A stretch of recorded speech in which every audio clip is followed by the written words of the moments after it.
Digital दौर में इन दिनों साइबर ठगी का शिकार लोग तेजी से हो रहे हैं, जिसमें सबसे अधिक मामले बैंकों से पैसे निकल जाने के हैं। अनजान लिंक पर क्लिक करते ही बैंक खाते से पैसे गायब होना आम हो गया है।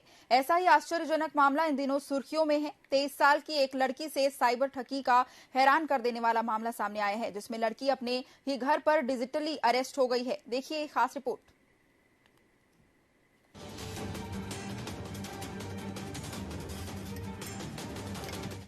साइबर ठग ने लड़की को 17 दिन तक घर के अंदर बंद रहने को मजबूर कर दिया। इसे डिजिटल अरेस्ट का नाम दिया गया। इस दौरान ठगों ने लड़की से 2.5 लाख रुपए भी हड़प लिए।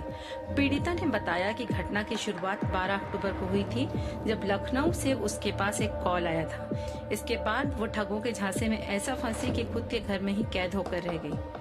देखिए, डिजिटल अरेस्ट मीन्स दैट एक तरफ से डिजिटली किडनैपिंग, ठीक है, मीन्स दैट आपको किसी भी काम को करने के लिए बाधित करना।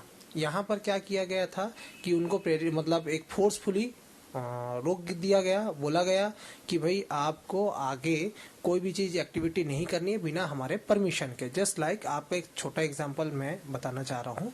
आप कहीं पर वर्किंग करते हैं, आपके बॉस आपको सीसीटीवी कैमरा से अगर कैप्चरिंग कर रहे हैं तो वो भी एक तरह से अरेस्ट है, आपको मॉनिटरिंग करना। तो वही चीज यहाँ पर भी यूज की है डिजिटल अरेस्ट में। इसमें क्या यूज किया गया, जूम मीडियम यूज किया गया, जिससे वीडियो कॉल के थ्रू आपको देखा जाएगा, आपकी एक्टिविटी देखी जाएगी। इसका रीजन ये भी था क्योंकि जो स्कैमर्स थे वो पकड़े ना जाए। कहीं पर्सन पुलिस कंप्लेन कर दे या किसी तरह से अदर अप्रोचेस कर दे तो वो फंस सकते थे, इसलिए उनको डिजिटल अरेस्ट किया गया। साइबर ठगी का शिकार हुई लड़की का नाम अनन्या है। वह फरीदाबाद की रहने वाली है। अनन्या ने अपनी शिकायत में बताया कि सब कुछ ठीक चल रहा था। इसी बीच 12 अक्टूबर को उसके पास एक कॉल आया।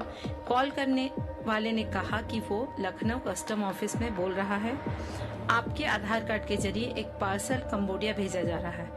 इसमें कुछ पासपोर्ट और एटीएम कार्ड हैं। खुद को कस्टम ऑफिसर बताने वाला शख्स ने अनन्या से आगे कहा कि वो 5:30 बजे से पहले लखनऊ पुलिस में एफआईआर दर्ज करवा ले, नहीं तो उसे कोर्ट में पेश होना पड़ेगा।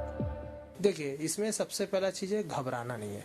आपको कहीं से भी कोई कॉल आता है कि आपका ये प्रॉब्लम हो गया, आपकी कोई सामान फंस गई है, आपका कोई क्लेमिंग है, तो आपको सबसे पहले अपने फैमिली पर्सन्स को आप बोलो, सेकेंड है एडवोकेट्स को, और थर्ड है साइबर क्राइम्स को आपको रिपोर्ट करो। जहां आपको लगता है कि ये पूरी तरीके से फेक है, तुरंत साइबर क्राइम को आप रिपोर्ट करो।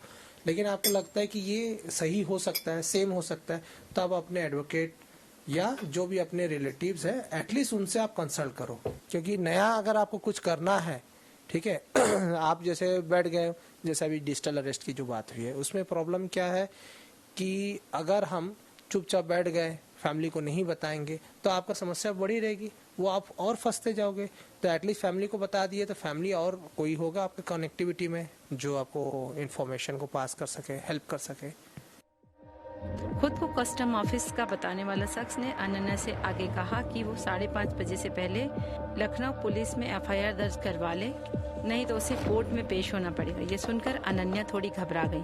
वह मां को बताने के लिए जा ही रही थी कि सामने वाले ने कॉल को कथित पुलिस अधिकारी था, उसने मां से बात करने के लिए मना कर दिया। अनन्या की मां का कहना था कि पिछले कुछ दिनों से बेटी लैपटॉप 24 घंटे साथ लेकर चलती थी। खाते पीते सोते जागते हर जगह वो ऑनलाइन रहती थी। हमें नहीं पता था कि वो डिजिटल अरेस्ट हो गई है। पुलिस क्यों कार्रवाई नहीं कर पाती, इसका रीजन जनता का भी है। जनता क्या बहुत देर में इंफॉर्मेशन देती है, तब तक स्कैमर्स पैसा और चीजों को लेके भाग जाते हैं, ठीक है। और पुलिस के पास अभी भी उतनी ज्यादा हाई टेक टेक्नोलॉजी नहीं है जिससे वो उनको पकड़ सके, ठीक है। तो जनता को क्या चाहिए कि कभी भी कुछ प्रॉब्लम होता है इस टाइप का तो तुरंत इन्फॉर्म करो। 24 आवर्स के अंदर वो सॉल्यूशन हो सकता है। और ये केसेस बढ़ते जा रही है, उसका भी एक रीजन है कि पुलिस उतना फास्ट हेल्प नहीं कर पा रहा है, ठीक है। इसमें ये है कि अवेयरनेस बढ़ाना चाहिए, चाहे वो आपके स्कूल एजुकेशन के माध्यम से आप बढ़ाइए या कॉलेज मीडियम से बढ़ाइए, लेकिन लोगों तक उस एजुकेशन को पहुंचाइए कि भाई आपको क्या करने चाहिए। साइबर ठग द्वारा किया जा रहा डिजिटल अरेस्ट का मामला नया नहीं है। ऐसे में साइबर एक्सपर्ट से जानना जरूरी है कि ये होता क्या है और कैसे इससे बचा जा सकता है। देखिए, इंटरनेट सबसे बड़ा माध्यम है। सेकेंड है आपके मोबाइल कम्युनिकेशन डिवाइसेस, जिससे भी ऐसी डिवाइसेस जहां से आप कम्युनिकेशन कर सकते हैं, उन माध्यमों से ये आपको अटैक करते हैं। लिंक के माध्यम से भी हो सकते हैं साइबर ठगी के शिकार, इसलिए जानना जरूरी है कि आखिर ये होता कैसे है। बता दें कि ठग अपना एक प्राइवेट लिंक बनाते हैं, वह लिंक किसी के पास भेजा जाएगा, तो जो भी उस लिंक को खोलेगा तो उसका यूजर नेम और पासवर्ड के साथ उसका आईपी एड्रेस भी वहां पहुंच जाएगा जिसने भी वो लिंक बनाया है। जब आप बैंक, ऑनलाइन पेमेंट जैसी वेबसाइट यूज करते हैं तो वहां आपको संवेदनशील इंफॉर्मेशन देने की आवश्यकता होती है। तो इन साइटों के यूआरएल में HTTPS लगा होता है। आखिर ये HTTPS/ यानी कि SSL जिसे तकनीकी भाषा में कहा जाता है, यह होता क्या है ये जानना जरूरी है। बता दें कि HTTPS/ का मतलब है हाइपरटेक्स्ट ट्रांसफर प्रोटेक्टेड सिक्योर, यानी उस वेबसाइट से आपका कनेक्शन सिक्योर है और आपके पास आपके द्वारा दर्ज किए गए किसी भी डेटा को सुरक्षित रूप से इनकरप्ट किया गया है। SSL यानी सिक्योर सॉकेट्स लेयर या इंटरनेट में इस्तेमाल किए जाने वाला एक इनकरप्ट प्रोटोकॉल है जो कि किसी इंटरनेट उपयोगकर्ता को किसी वेबसाइट में संवेदनशील जानकारी को सुरक्षित रूप से वेब सर्वर तक पहुंचाने में मदद करता है।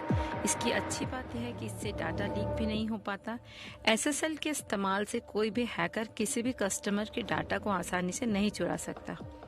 साइबर ठगी की वारदातें पूरे देश में बढ़ रही है। पुलिस और एक्सपर्ट रोज इससे बचने के तरीके बताते हैं, तो दूसरी तरफ साइबर ठग रोज नया तरीका ढूंढ ले आते हैं। ऐसे में जरूरत है सजग और स्मार्ट बनने की, जिससे आप और आपका परिवार इस तरह के फ्रॉड से बच सके। रेणु नंदी के साथ नितिन मिश्रा की खास रिपोर्ट।